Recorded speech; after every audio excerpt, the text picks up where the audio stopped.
지금부터 1월 31일 세계록교회 주일 예배 시작하도록 하겠습니다. 다 함께 묵도하시겠습니다.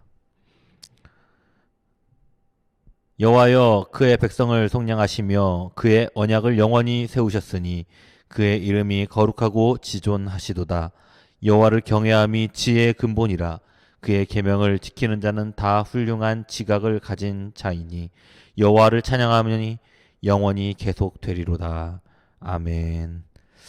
살아계시고 역사하신 하나님 감사합니다. 하나님, 오늘도 우리 여호와 하나님 한 분만을 우리가 찬송하고 예배합니다. 이 가운데 오셔서 주님 영광을 받으시고 우리의 찬양 가운데 거하시는 놀라운 하나님의 은혜와 하나님의 영광을 바라볼 수 있도록 주여 함께하여 주시옵소서. 각자 가정에서 예배드리는 성도들을 축복하여 주시고 그 가정 위에 복에 복을 더하사 하나님의 한량없는 은혜가 더하여지는 귀한 축복을 누리는 가정 될 수 있도록 함께하여 주시옵소서. 감사를 드리며 예수님의 이름으로 기도합니다. 아멘. 전능하사 천지를 만드신 하나님 아버지를 내가 믿사오며 그 외아들 우리 주 예수 그리스도를 믿사오니 이는 성령으로 잉태하사 동정녀 마리아에게 나시고 본디오 빌라도에게 고난을 받으사 십자가에 못 박혀 죽으시고 장사한 지 사흘 만에 죽은 자 가운데서 다시 살아나시며 하늘에 오르사 전능하신 하나님 우편에 앉아 계시다가 조리로서 산자와 죽은 자를 심판하러 오시리라. 성령을 믿사오며 거룩한 공회와 성도가 서로 교통하는 것과 죄를 사하여 주시는 것과 몸이 다시 사는 것과 영원히 사는 것을 믿사옵나이다. 아멘.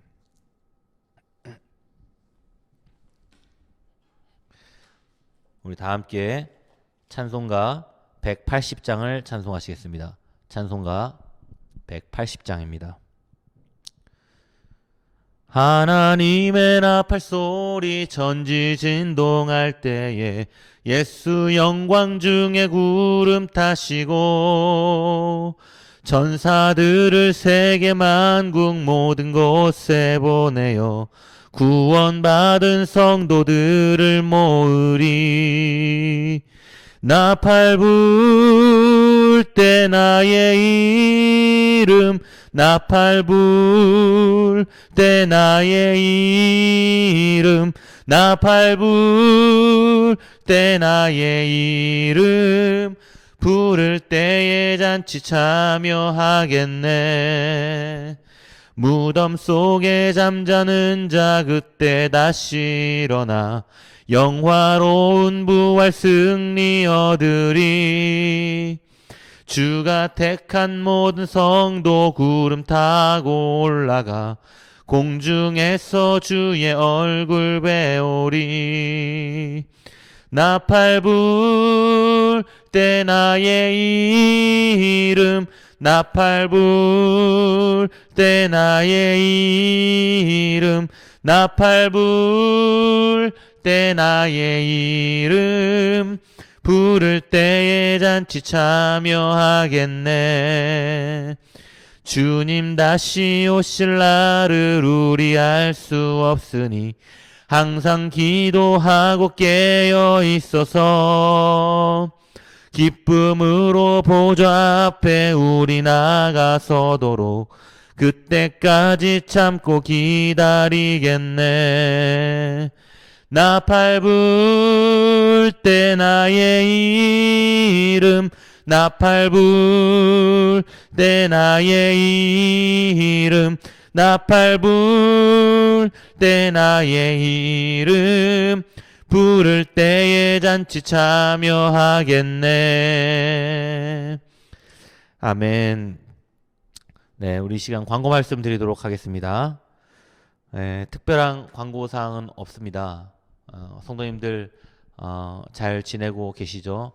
각자 건강에 유의하시면서 하루하루를 승리하시고 무엇보다도 큐티와 그리고 또한 기도 이렇게 항상 전념하시면서 말씀과 기도로 승리하시는 모든 성도님들 되시기를 바랍니다. 하나님의 말씀과 기도 안에 깨어 있다면 우리는 언제 어느 곳에 서 있든 승리할 수 있을 줄로 믿습니다. 성도 여러분, 코로나가 속히 이제 마무리될 수 있도록 함께 기도해 주시고 우리 모두가 이 나라 그리고 또한 전 세계에 있는 수많은 사람들이 고통당하고 있는데 우리 함께 기도하면서 이 어려운 시국을 잘 이겨내기 위하여 함께 힘을 모으는 모든 성도들 되시길 바랍니다.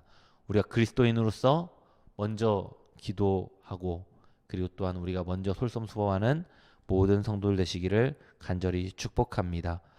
오늘도 봉헌은 온라인으로 하겠습니다. 성도님들 온라인 계좌로 함께 정성을 다하여서 하나님께 감사의 예물을 드리시기를 바랍니다. 네, 제가 기도문을 낭독하고 봉헌 기도하고 주기도문 하도록 하겠습니다. 세계롭게 성도들이 삶의 자리에 예배를 세우게 하소서. 날마다 말씀 묵상과 기도하는 삶을 살게 하소서. 삶의 현장에서 그리스도의 증인이 되고 복음을 전하게 하소서. 담임 목사님이 영육간에 강건하게 하시고 가정이 복되게 하소서. 각 가정이 회복되게 하시고 믿음의 가정이 되게 하소서. 병든 자, 가난한 자, 상처받은 자들이 회복되게 하소서. 세계롭게 부흥과 회복을 허락하여 주옵소서. 다음 세대 사역을 위하여 교회 학교가 세워지게 하소서. 전교인이 다 함께 지역 전도에 힘쓰게 하시고 동탄이 복음화되게 하소서. 비전 2025로 함께 교회를 세워 나가게 하소서. 아멘. 기도하겠습니다. 살아계신 하나님 감사합니다.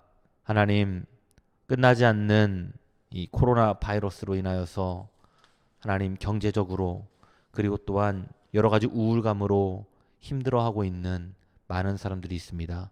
또한 방역의 일선에서 최선을 다하고 그리고 또한 의료진들이 하나님 쉬지 못하며 일하고 있는 이 현실 가운데 하나님 우리의 현실이 너무나도 암울하기만 합니다.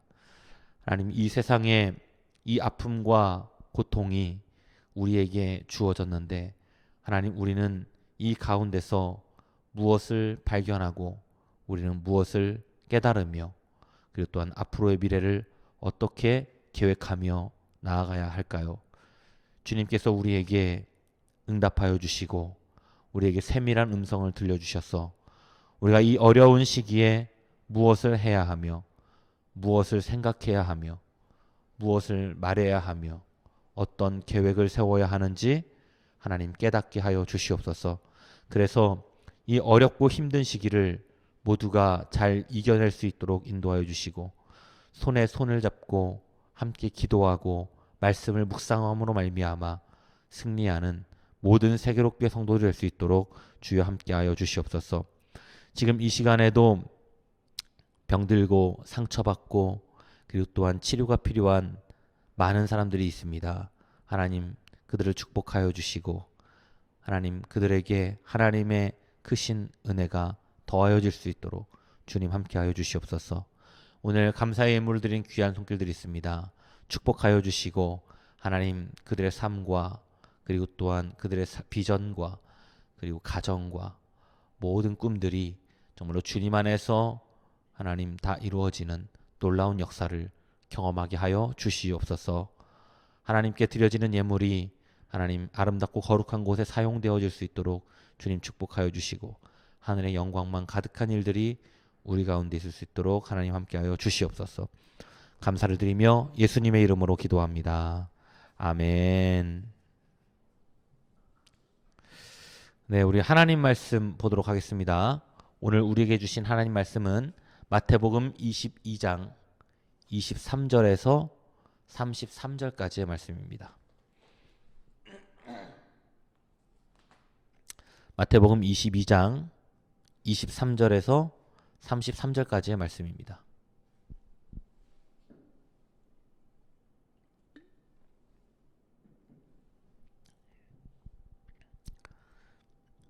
네, 찾으셨으면 제가 봉독해 드리도록 하겠습니다. 부활이 없다 하는 사두개인들이 그날 예수께 와서 물어 이르되 선생님이여 모세가 일렀으되 사람이 만일 자식이 없이 죽으면 그 동생이 그 아내에게 장가들어 형을 위하여 상속자를 세울지니라 하였으나 우리 중에 7형제가 있었는데 마시가 장가를 들었다가 죽어 상속자가 없으므로 그 아내를 그 동생에게 물려주고 그 둘째와 셋째와 일곱째까지 그렇게 하다가 최후에 그 여자도 죽었나이다. 그런즉 그들이 다 그를 취하였으니 부활 때에 일곱 중에 누구의 아내가 되리이까? 예수께서 대답하여 이르시되 너희가 성경도 하나님의 능력도 알지 못하는 고로 오해하였도다. 부활 때에는 장가도 아니 가고 시집도 아니 가고 하늘에 있는 천사들과 같으니라. 죽은 자의 부활을 논할진대 하나님이 너희에게 말씀하신 바 나는 아브라함의 하나님이요 이삭의 하나님이요 야곱의 하나님이로다 하신 것을 읽어보지 못하였느라. 하나님은 죽은 자의 하나님이 아니요 살아있는 자의 하나님이시라 하시니 무리가 듣고 그의 가르침에 놀라더라. 아멘. 할렐루야. 네, 주님의 이름으로 사랑하고 축복합니다. 네, 우리 옆에 있는 성도님들하고 우리 다 함께 우리 인사 나누겠습니다. 주님의 이름으로 사랑하고 축복합니다. 시작.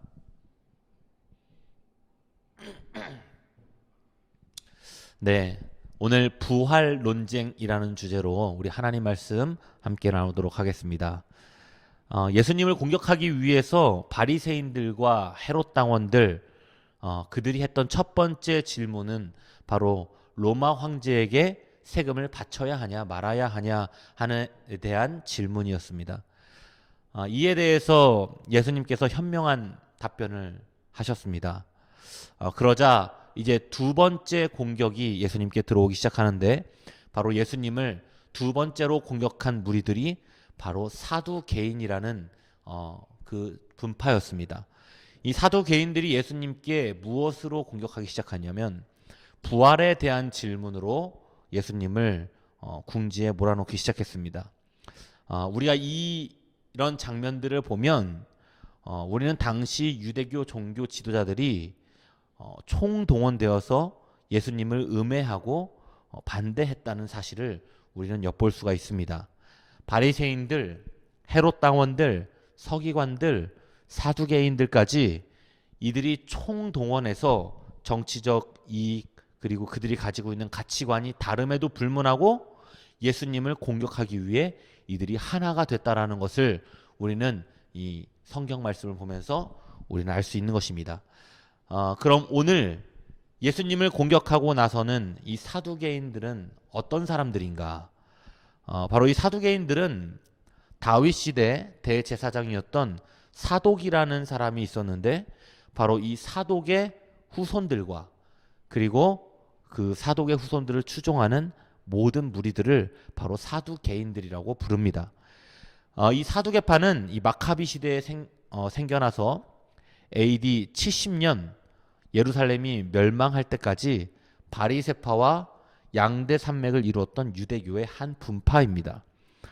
이들은 부와 공적 지위를 가지고 있었고 헤롯 가문과 로마인들과 가까이 지냈기 때문에 바리새인들과 일반 백성들로부터 미움을 받았던 분파이기도 합니다.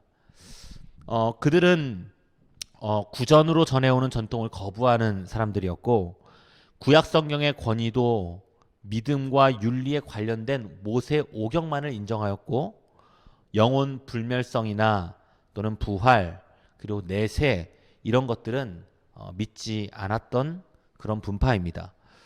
특히 몸의 부활을 믿지 않았고 천사와 영의 존재에 대해서도 이들은 믿지 않았습니다. 오늘 본문의 시작에서도 사두개인들을 소개할 때 이들을 성경은 뭐라고 소개하냐면 부활이 없다 하는 이들이라고 소개를 하고 있습니다. 이러한 사두개인들은 자신들의 풍족한 삶에 만족하며 현실에 안주하고 있는 그런 기득권자들이었음을 우리는 알 수 있는 것이죠. 우리가 이런 것을 보면서 우리가 알 수 있는 것이 몇 가지가 있는데 현대를 살아가는 사람들, 지금 이 시대를 살아가는 사람들이 사두개인들과 많이 닮아 있습니다. 여러분, 현대를 살아가는 사람들에게 가장 중요한 것이 무엇입니까? 내 삶의 안위와 경제적 능력 그리고 성공, 여러분 이것보다 더 중요한 것이 여러분 없습니다. 여러분 그러기 위해서는 내 인생이 성공의 가도를 달려야 할 것이고 출세해야 하고 그리고 부가 따라와야 하며 지위와 명예도 함께 따라와야 하는 것이죠. 여러분 사람들 중에 아마 이런 것들을 마다할 사람은 아마 없을 것입니다. 그런데 문제는 이런 현실에 안주하는 삶이 문제가 됩니다. 이것이 전부라고 생각하는 거예요. 우리가 세상에서 누리는 것, 세상에서의 성공과 출세, 그리고 부, 이런 것들이 모든 것이라고 생각하는 겁니다. 현실에 안주하고 이 세상을 사랑하다 보면 어느새 하나님의 나라와 죽음 이후의 삶에 대해서 관심이 사라지게 되죠. 사두개인들이 이렇게 살았던 이유는 자기 자신들이 기득권자들이었기 때문에 그렇습니다. 세상적인 지위와 명예와 그리고 이들은 부를 함께 갖추고 있었기 때문에 이 세상이 너무나도 행복하고 좋은 거예요. 기득권을 가졌다는 것은 세상에서 부와 권력을 가졌다는 것이죠. 그러니 이들이 세상을 사랑하지 않을 이유가 없는 것입니다. 그래서 이들이 믿기를 원했던 이 종교적 가치는 부활이나 죽음이나 내세 뭐 이런 것들이 아닙니다. 뭐냐면 이 세상에서의 윤리와 도덕 이런 것들이 가장 중요한 거예요. 그래서 이들은 이런 것들을 위주로 따르며 믿고 살아가는 그런 분파였습니다. 이런 사고를 가지고 있는 사두개인들이 오늘 예수님을 공격해 오는데 당시 사회에서 전해오는 결혼법의 근거로 이들이 예수님을 공격해 오기 시작합니다. 신명기 25장 5절 말씀을 보면 하나님의 율법이 기록되어 있는데 이 율법에 어떤 말씀이 기록되어 있냐면 형제가 동거하는데 그중 하나가 죽고 아들이 없거든 그 죽은 자의 아내는 나가서 타인에게 시집가지 말 것이요 그 남편의 형제가 그에게로 들어가서 그를 취하여 아내를 삼아 그의 남편의 형제된 의무를 그에게 행할 것이요 라는 말씀이 있습니다. 만약 형이나 아우가 죽으면 그 아내와 자녀들을 다른 형제가 책임진다는 거예요. 그런 율법이 이 말씀에 담겨져 있습니다. 여러분 왜 이런 말씀이 탄생하게 되었을까요?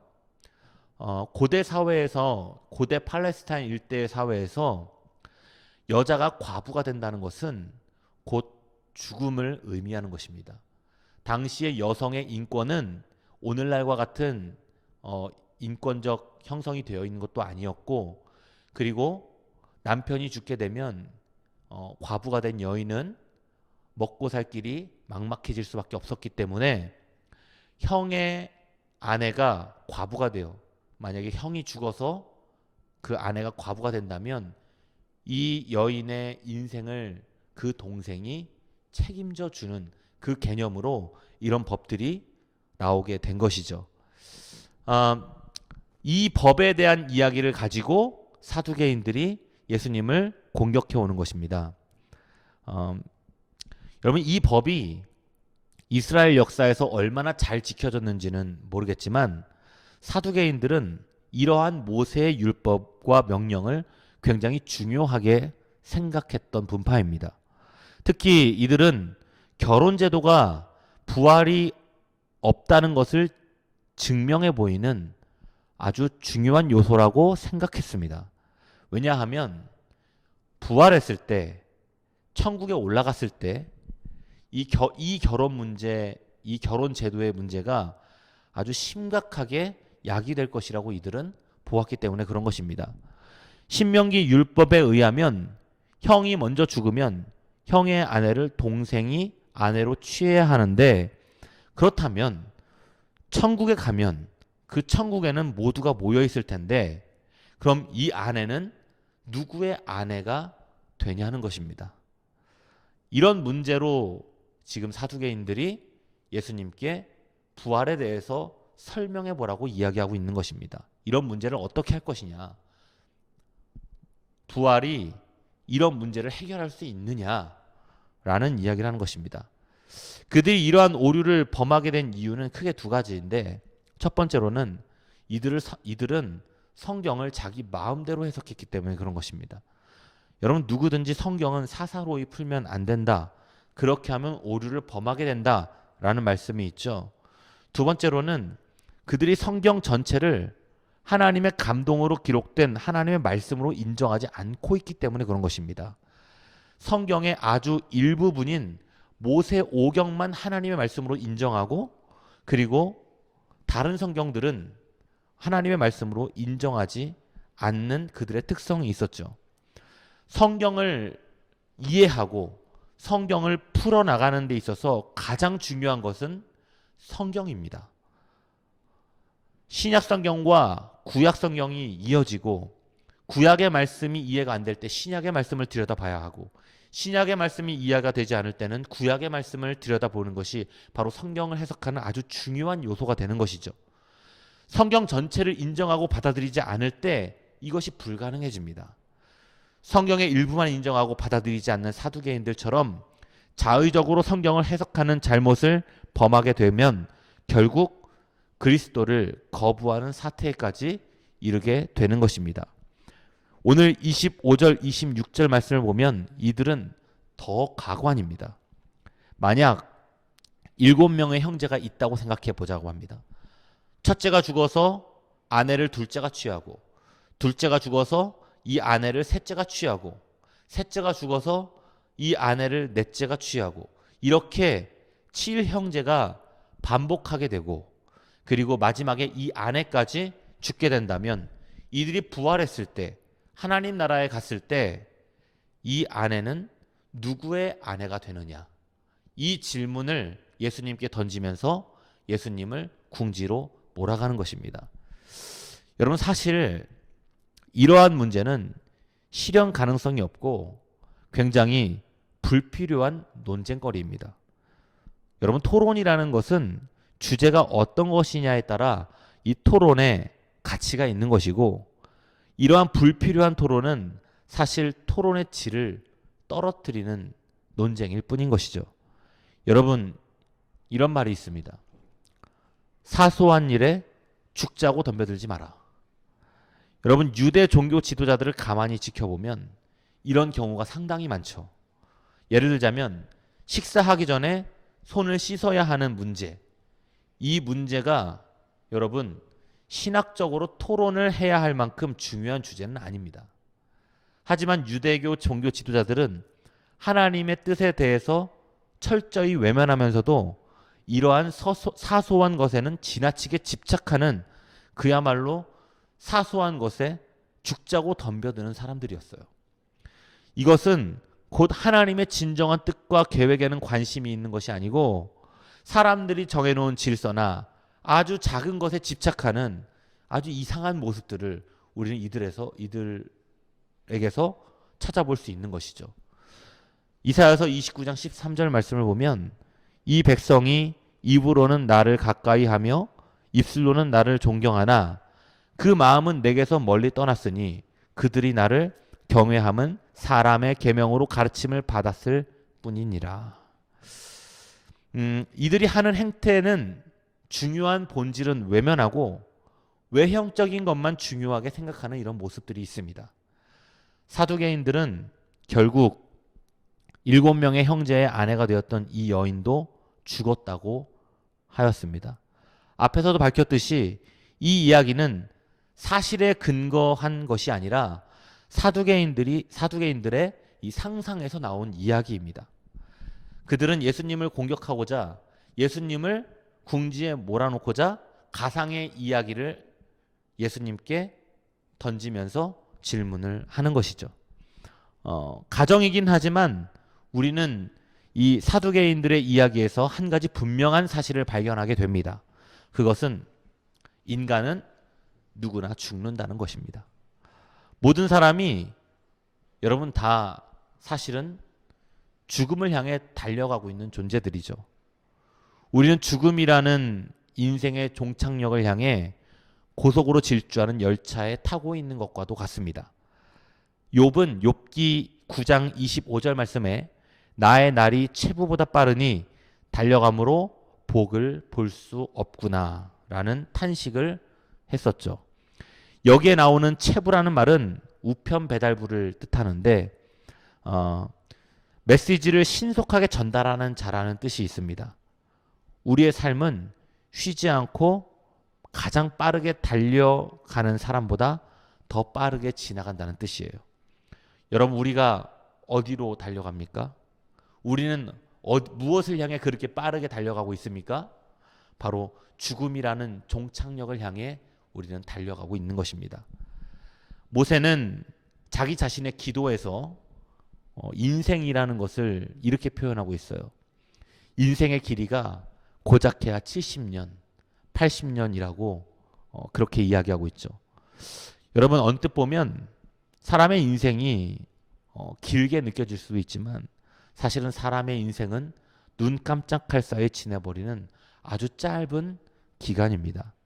그것도 체부보다 빨리 달리고 날개가 달린 것처럼 어느 순간에 우리는 자기 인생의 종점에 서 있게 되는 것이죠. 우리는 이 사실을 명심하고 또 명심해서 세월을 아껴야 하는 것입니다. 저에게 당신의 인생에서 가장 중요한 것이 무엇입니까? 라고 저에게 묻는다면 저는 지금이라고 대답할 것입니다. 저에게는 지금이 가장 소중합니다.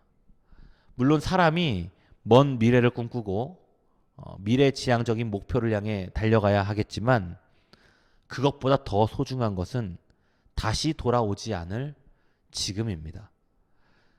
그리고 내일 나에게 또 다른 해가 뜰지 그것은 아무도 알 수 없고 누구도 확신할 수 없는 것입니다. 그래서 사랑하는 사람에게 사랑한다는 말을 지금 해야 하는 것입니다. 부모님에게 잘해드리는 일은 성공해서 해야 하는 것이 아니라 지금 해야 되는 것입니다. 부모님과 함께 식사하려고 혹시 계획을 세워두셨습니까? 여러분, 혹시 그럴 계획이 있으시다면 미루지 말고 지금 하십시오. 누군가에게 혹시 사과해야 할 일이 있으십니까? 그렇다면 지금 사과하십시오. 그 기회가 나에게 다시 찾아올지 오지 않을지에 대한 것은 아무도 알 수 없기 때문에 그런 것입니다. 그러나 우리는 그것에 대해서, 죽음에 대해서 너무 두려워해야 할 것은 아닙니다. 사두개인들은 사후세계와 부활을 믿지 않았지만 우리는 믿음으로 육체의 부활을 믿고 하나님의 나라를 믿는 하나님의 백성이며 하나님의 사람들입니다. 우리에게 죽음이라는 것은 영원으로 들어가는 관문입니다. 그렇기 때문에 우리는 준비를 잘 해야 후회가 없는 것입니다.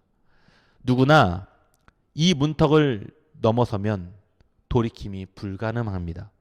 이 문턱 너머에서 기다리는 것은 하나님의 심판밖에 없는 것입니다. 사두개인들의 죽어서 부활해 천국에 갔을 때 7형제 중 아내는 누구의 아내냐? 이 질문에 대한 예수님이 답변이 무엇이냐면 그 답은 많은 사람들이 하는 오해일 수도 있습니다. 여러분, 사람들 중에 이 땅에서의 삶과 죽어서의 삶을 연장선상에 놓고 이해하는 사람들이 있습니다. 이 땅에서 내 아버지였던 분이 죽어서 나의 아버지가 되고 이 땅에서 내 어머니였던 분이 죽어서도 내 어머니가 된다고 생각하는 사람들이 있습니다. 천국에서도 남편으로 만나고 천국에서도 다시 아내로 만나게 된다는 생각. 사두개인들의 이런 생각은 바로 지극히 이 세상의 관점에 두고 하나님 나라를 생각한 그런 관점입니다. 여러분, 저는 그렇게 생각합니다. 하나님의 나라와 이 세상이 똑같다면 저는 너무나도 괴로울 것 같습니다. 저에게 이 세상은 고통과 아픔과 상처로 가득한 세상입니다. 우리가 하나님의 나라를 간다는 것은 그것을 떠나는 것을 의미하는 것이죠. 아무런 걱정도 아픔도 고통도 없는 영원한 평안과 안식과 그리고 영원한 삶이 존재하는 그것이 바로 하나님 나라 아니겠습니까? 사두개인들은 지금 성경을 제대로 이해하지 못하고 있는 것입니다. 하나님 나라를 이해하지 못하고 있는 거예요. 부활 때 임하는 천국은 이 땅과 완전히 다른 곳입니다. 여러분, 하나님 나라에서는 장가가는 일이 없습니다. 결혼은 이 세상에 속한 제도입니다. 이 세상에 속한 결혼이라는 제도로 하나님의 나라를 설명하면 안 되는 것입니다. 결혼이라는 제도가 이 땅에서는 소중하고 아름다운 것이고, 하나님께서 남자와 여자가 결합하여서 이 땅에서 자녀를 낳고 생육하고 번식하라고 만드신 아주 아름다운 제도인 것은 맞지만, 천국과 하나님의 나라에서는 그럴 필요가 전혀 없는 것입니다. 하나님 나라는 죽음이 없고 영원한 나라이며 시집과 장가라는 개념도 없는 것입니다. 물론 이 땅에서 함께 있었던 가족들을 천국에서 만날 수 있습니다. 그러나 이 땅에서 있었던 그런 인간관계의 인연으로 만나는 것이 아니라, 천국에서는 더 이상 누구의 남편, 누구의 아내인 몸이 아니라 부활의 몸을 입은 사람들이 되는 것입니다. 그래서 오늘 예수님께서 30절에 말씀하시죠. 우리가 죽어서 부활하게 될 때 우리는 어떤 모습으로 부활하게 되는가? 예수님께서 말씀하십니다. 우리는 천사와 같이 될 것이라고 말씀하고 있어요. 여러분, 우리가 천사와 같이 된다고 생각해 보십시오. 여러분, 얼마나 영광스러운 일입니까? 이 세상에 있는 동안 우리가 죄로 오염되었어요. 우리는 육신을 입고 살아가잖아요. 우리가 육신을 입고 살아갈 때는 생각의 정욕과 마음의 정욕과 여러 가지 것들 때문에 우리는 죄를 지을 수밖에 없어요. 그런데 부활의 때에는 천사와 같이 정결하고 아름다운 존재들이 된다는 것입니다. 마지막으로 주님께서는 아브라함의 하나님, 이삭의 하나님, 야곱의 하나님이라는 말씀을 하십니다. 아브라함과 이삭과 야곱이 비록 몸은 죽었으나 그 영혼은 살아있어서 마지막 때에 부활을 기다린다는 것을 분명하게 말씀하고 있는 거예요. 이 말이 무엇입니까?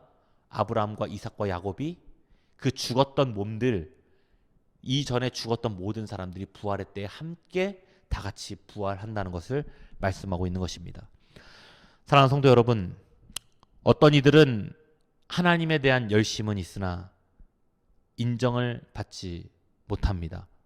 아무리 많은 일을 할지라도 하나님의 계획과 뜻이 아닌 다른 방향으로 가는 열심은 인정받지 못하는 것입니다. 인정을 받지 못한다면 그것은 헛수고에 불과한 것이죠. 사두개인들은 겉모습과는 달리 심각한 문제를 안고 있는 사람들이었습니다. 그들은 종교 지도자로서 거룩한 성전에 몸을 담고는 있었으나 사실 성경을 제대로 알지도 이해하지도 못하는, 성경을 자기 마음대로 해석하는 자들이었습니다. 우리가 매일 말씀을 묵상하고 우리가 기도함을 게을리하지 말아야 할 이유는 바로 여기에 있습니다. 우리가 하나님에 대한 열심이 잘못된 열심으로 달려나가게 된다면 그거는 우리는 하나님께 인정받지 못하게 될 것입니다. 여러분, 우리는 하나님께 인정받는 믿음을 가지고 살아가야 합니다. 하나님께 인정받는 열심을 가지고 살아야 하는 것입니다. 그러기 위해서는 빨리 가는 것보다 더 중요한 것은 방향을 제대로 잡고 가는 것입니다. 여러분, 속도보다 중요한 것은 방향입니다.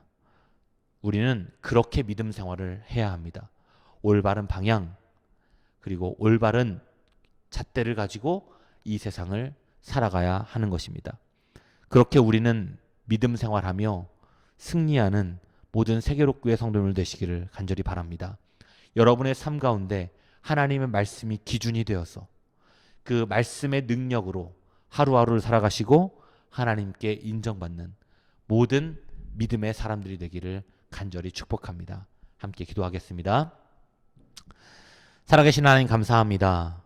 우리가 온전하고 올바른 방향으로 나아가기를 소망합니다.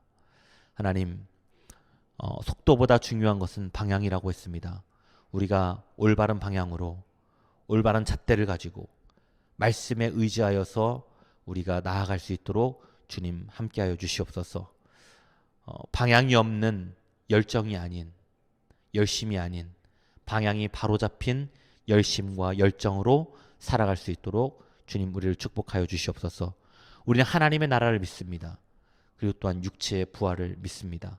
예수님이 부활하셨던 것처럼 우리도 함께 마지막 날 부활하여서 하나님 나라에 들어가 하나님과 함께 영원히 기쁨을 누리는 그런 삶을 살아갈 줄로 믿습니다. 우리를 축복하여 주시고 우리 가운데 함께 하시는 놀라운 성령의 역사를 경험하는 귀한 모든 하나님 나라의 백성들이 될 수 있도록 주여 함께하여 주시옵소서. 지금은 우리를 사랑하셔 십자가에 못 박혀 죽으신 고 부활하신 예수 그리스도의 은혜와 하나님 아버지의 한이 없으시고 끝이 없으신 사랑하심과 보혜사 성령님의 감화 감동하시는 놀라운 역사하심이 오늘 각 가정에서 예배드리는 세계롭교회 성도들 한 사람 한 사람 머리 위에, 이들의 가정 위에, 그리고 이들의 직장 위에, 그리고 이들의 모든 기업 위에 이제로부터 영원토록 함께 하시기를 간절히 축원하옵나이다. 아멘.